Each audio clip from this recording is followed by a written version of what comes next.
Hordoftoota keenya jirra jirtu nagaa keessanii nageenya waaqayyo isiniif haa baay'atu. Haala bakka jirtan akkami jirtu nagaadha nutis jirra nagaa keenya.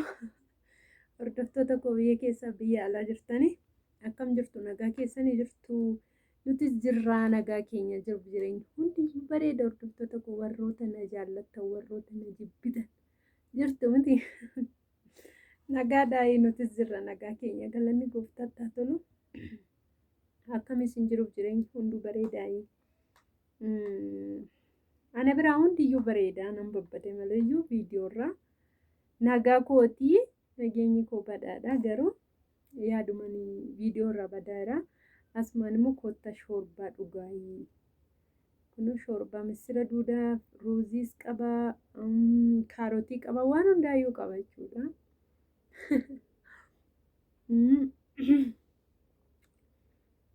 Xiqqoo taaloon na qabee jira waan ta'eef shoorbaa hojjedha jechuudha. Kun shoorbaan kun akkas fakkaata. Kun argitanii shoorbaadha jechuudha. Shoorbaa dhugaan jira. Baay'ee ariifiidha. Maaliif amma nu biraa immoo hin qorra waan ta'eef shoorbaan baay'ee ariifiidha jechuudha. Amma yeroo kana. Inni akkam isin jirtu nagaa keessan miti jiruuf jireenyi hunduu bareedaayii. Nuti jirra nagaa keenya.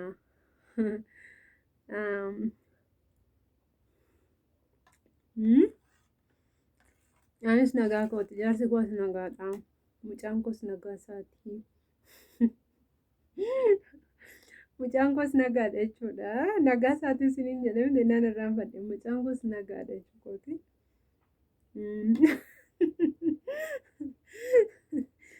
Innaa shoorbaa dhugaan jira. Shaaworii galiin ka'e waaqa.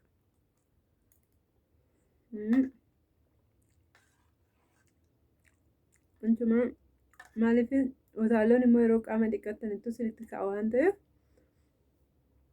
kanaaf jedheen shoorbaa dura qopheeffadhee shaaworii galee akka utaalloon natti hin jabaanneef jedhee namamoo shoorbaa dhugaa jira. Asuma wanti isin jechuu barbaadu ijoolleen keenya tokko tokko yeroo namni viidiyoo tokko gadhiise maaliif nama arrabsitu? Dhugaa I am serious. Anillee serious ta'uu hin danda'u. Koostaarraa miti jechuudha namummaan koo. Kolfan jaalladha. Garuu iddoon koostaarra ta'uu qabutti koostaarra nan ta'a. Iddoon kolfuu qabutti immoo nan kolfa jechuudha. Maaliif yoo isin arrabsitanis yaa namni tokko gaafa kara miidiyaa dhufu arrabsamuun jira, jaallatamuun jira, jibbamuun jira, waa baay'eetu jira jechuudha. Oma nama naarsu jechuudha. Oma nama arrabsitanis garuu maaliif nama arrabsitu? Viidiyoon dheengadda nyaata wayii hojjedhee gadhiise irratti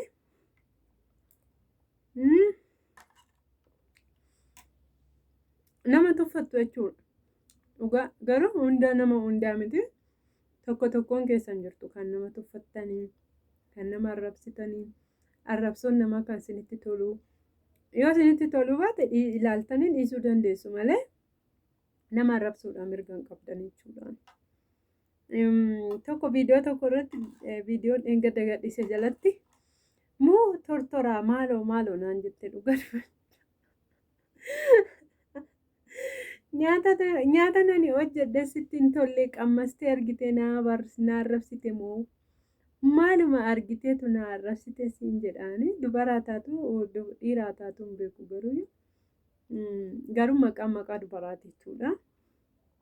Waan akka maqaan ishii Maariyaam haa ta'u waan akkasii wayiiti garuu Haannaa haa ta'u waan akkasii wayiiti maqaan jechuudhaan.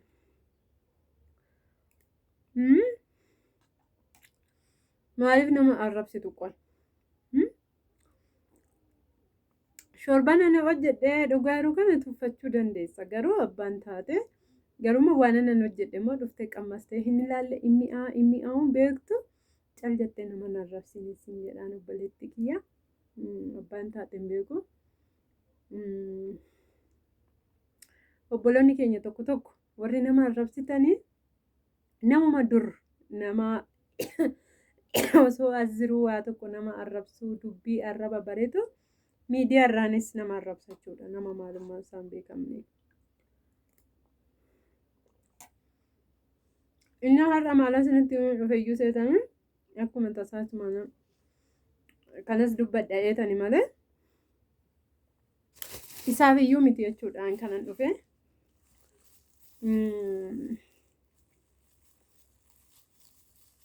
Niitii kiyyaa jechuudha maadaamiin kiyyaa kanan Beeruut bira hojjedhe peermuzii naa ergite jechuudha.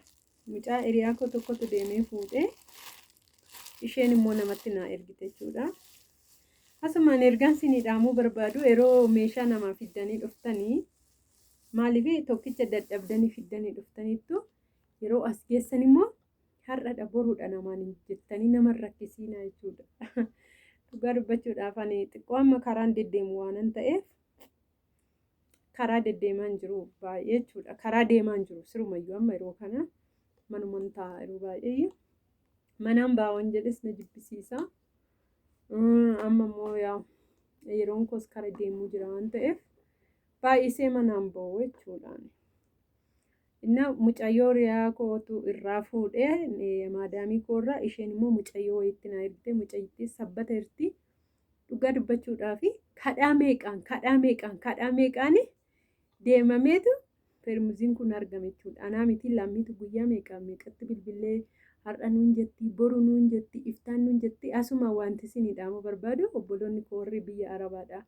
Yeroo meeshaa nama fiddanii dhuftani adaraa waan namni isinitti kenne seeraan nama qaqqabsiisa jechuudha. Maaliif asii ganaa deemtanii fagoo taaksiin biyya keenyaan beektu waan hunduu rakkoodha achi geessanii achi immoo ganaa boruudha amma mana hin jiru maaloo isuma ofii keessanii kottu namaan jettan boruudha har'adha jettanii namaan hin taphatiinaan isiniin jedha.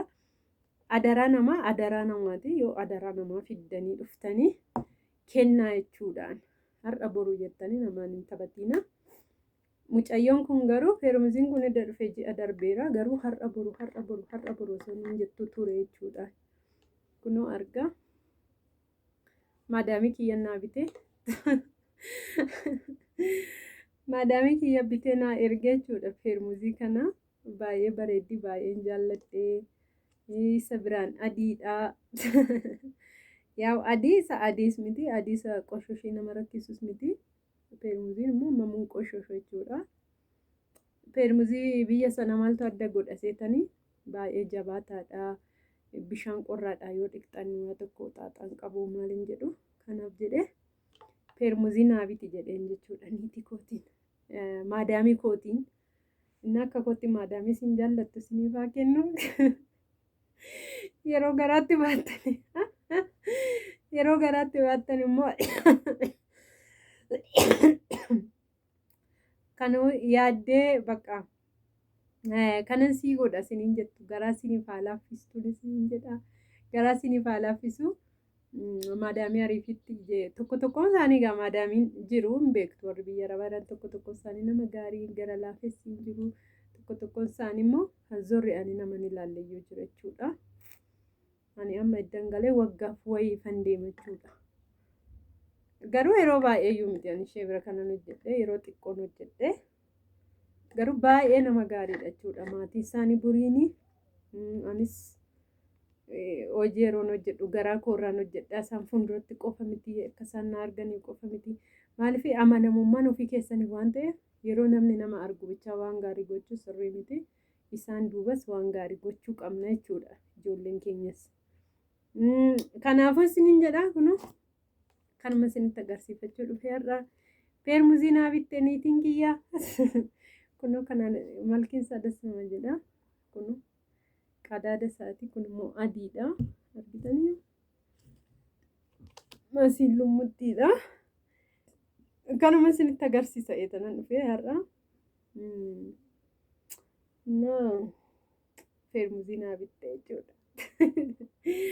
Baay'een jaalladhee maadaamii kiyyaa sumaanii viidiyoo kana ilaalaa jirtu ta'e thank you very much merci madam siin jedha garullee isheen qaata bitte waaqa mi'a kana qaata bitame har'a borosoo jedhamu namni dhufus dhabameetu jechuudha ture malee qaata qaatan biti naa ergi jedheeni qaata bittee mucaa dhiyaa kootti kennite jechuudha tureera jechuudha garuu hanqaatam teenkiu jedheen jechuudha isheedhaan akkana bira qaqqabetti beekti.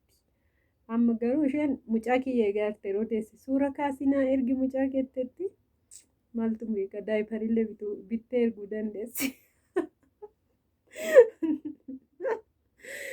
Isiniin jedhaa hordoftoota keenya laayik sheer naa godhaa asumaanii baay'een sin jaalladha baay'een sin kabajaa kunoo madaamiin koo kana bittee naa ergite isiniin jedha feermusii adii baay'een jaalladhe waaqa dhugaa dubbachuudhaaf. Innaa akkana isiniin jedhaa baay baay laayik sheer naa godhaa ammoo kotta shorbas dhuga shorbaa koo dhugeen finne qorreeyyuu innaa ciao like share naa godhaa baay'een isin jaalladha baay'een isin kabajaa baay baay.